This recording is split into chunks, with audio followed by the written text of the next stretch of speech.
Okay, post-op. Let's see.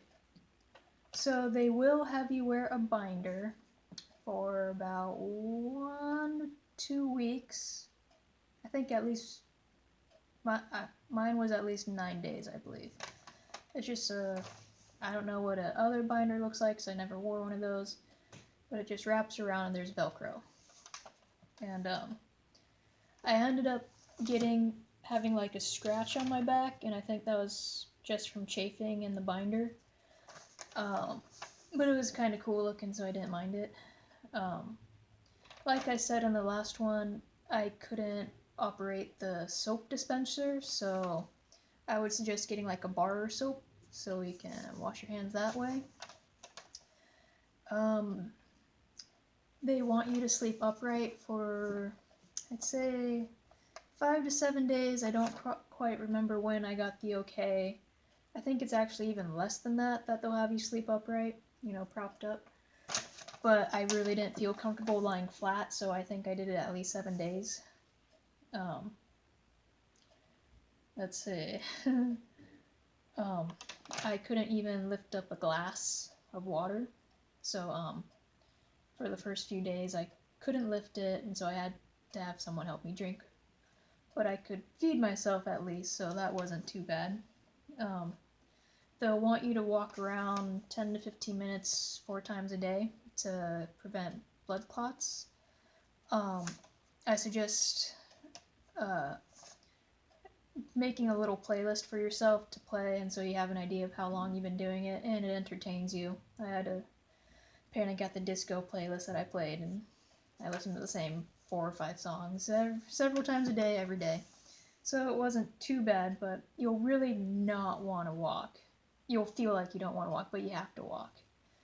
And again, I wasn't in a lot of pain, like 0 pain, I'd say, just really, really, really sore, really tired, really out of it. But I did feel like I wasn't out of it at the time. And looking back, I was like, oh yeah, I was like drugged out of my mind then. But I felt like I could run around and stuff. I was like, no, just walk slowly and carefully. So take it really, really easy on yourself. The only times I felt pain was if I laughed, if I coughed, or if I sneezed. That was the most painful things ever. Still not as bad as cramps, but getting closer. But yeah, those are the hardest parts. So if you have allergies, do your best to get rid of anything that might make you sneeze. Can't really help it if you have to cough and if you have to laugh. I mean, you can avoid funny stuff, but also reaching, that hurts. You'll figure out what your range is pretty early on as to how far you can reach for stuff. Even like a few weeks after I reached for something, I was like, oh god, no. So it'll be hard for a bit.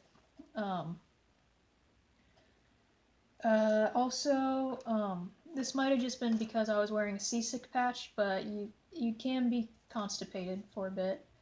But once I got rid of the patch, I was fine. So again, talk to your doctor, ask them about this, and because this is a thing that can happen for people after surgery. And yeah, again, ask your doctor about everything.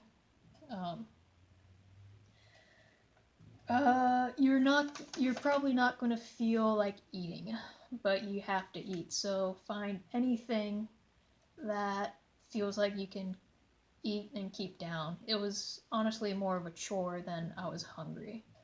And I ate crap. I had candy, I had Jello. I think I had I'm pretty sure I had mac and cheese. That's my go-to when I can't eat. The thing that happened for me was for a few days after surgery, I wear glasses. I can't see at a distance, but for some reason it was reversed. Like something up close, it was blurry for me, but far away I could see clearly. That was a bit weird, and it made it difficult to like text my friends and let them know what was up. I'd say I'd had a pretty quick healing. I had surgery on a Monday, and on that Thursday morning, I got my drains out. So I think that's kind of fast, but compared to what I've heard from other people. But I was happy because I didn't like having these things attached that were swinging around and holding blood. I wasn't a fan.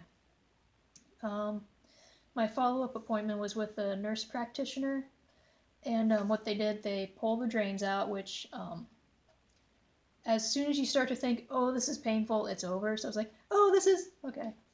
So it's more uncomfortable than painful, but there is a little bit of pain, but by the time you really feel it, it's done and you're fine.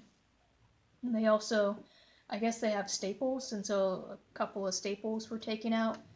That was a bit more painful because I could feel the hand really trying to get the staple out, and the other one, the nurse actually needed help on that, and so that was like 2 seconds of pain and then it was over.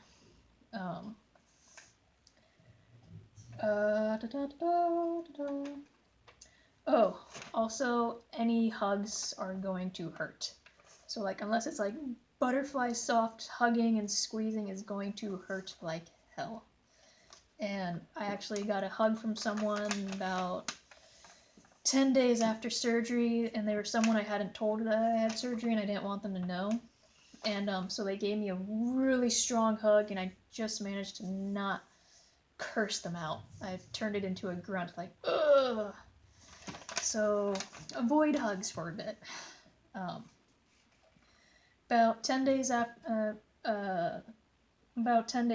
is when,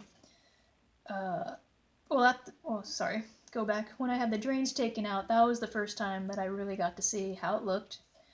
I didn't really want to see because I'm not really good with surgery and all that, but it was fine. I don't really like the looks of surgery, but I was like, okay, cool. I'd rather not look anymore. And they had these cotton things that were stitched to your nipples to protect them, and so those stay on for a bit longer. And so 3 days I got the drains out, and then 10 days after surgery is when the nipple guards came off. And after that, they had me put cream on, which was, I think, an antibacterial. And then they tape a bandage over, so it's just a little bandage right here for... It's probably only supposed to be on for like a week, but my surgery was right before Christmas and New Year's, and so I didn't hear back from my surgeon until 2 weeks later, and then they're like, oh yeah, you're good, you can stop doing that. So I probably did that longer than I needed to, but to be safe.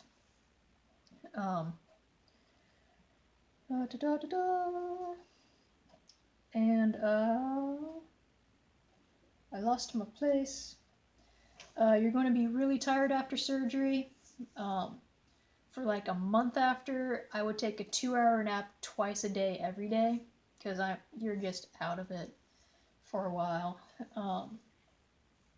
Especially the first 12 days, I was way out of it. But by day 12, I was okay to drive, and I think the doctor said as soon as I'm not on like the heavy duty painkillers, which I wasn't to begin with, you can drive as soon as you feel like it. But I think it was about 12 days before I felt comfortable driving. Again, ask your doctor. They say that in order to keep your scars tiny, they don't want you lifting anything more than 10 pounds for 3 months after. And I know that's not practical for most people with work and all that. Again, I was fortunate enough to have a job that wasn't physical, that I could take a month off, and then when I came back, or it was only like 3 weeks that I took off, and then I came back and I was able to do that instead of my other job teaching tennis, which is more physical. I was able to take off for 3 months. And so I have really tiny scars. Otherwise, they can stretch out and be like as wide as your finger.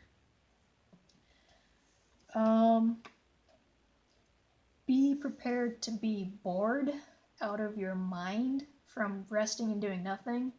Like, I was feeling so weird that I couldn't like focus, and so reading was out. I couldn't read. I love to read.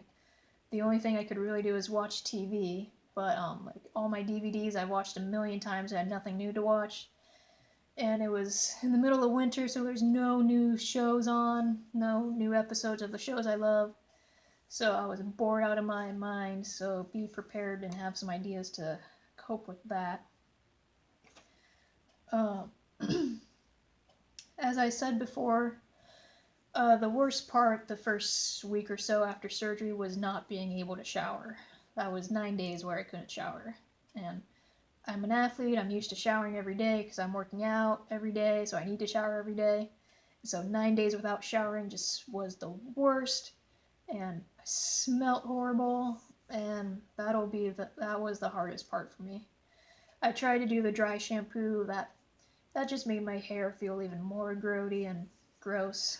Um, so that wasn't really fun.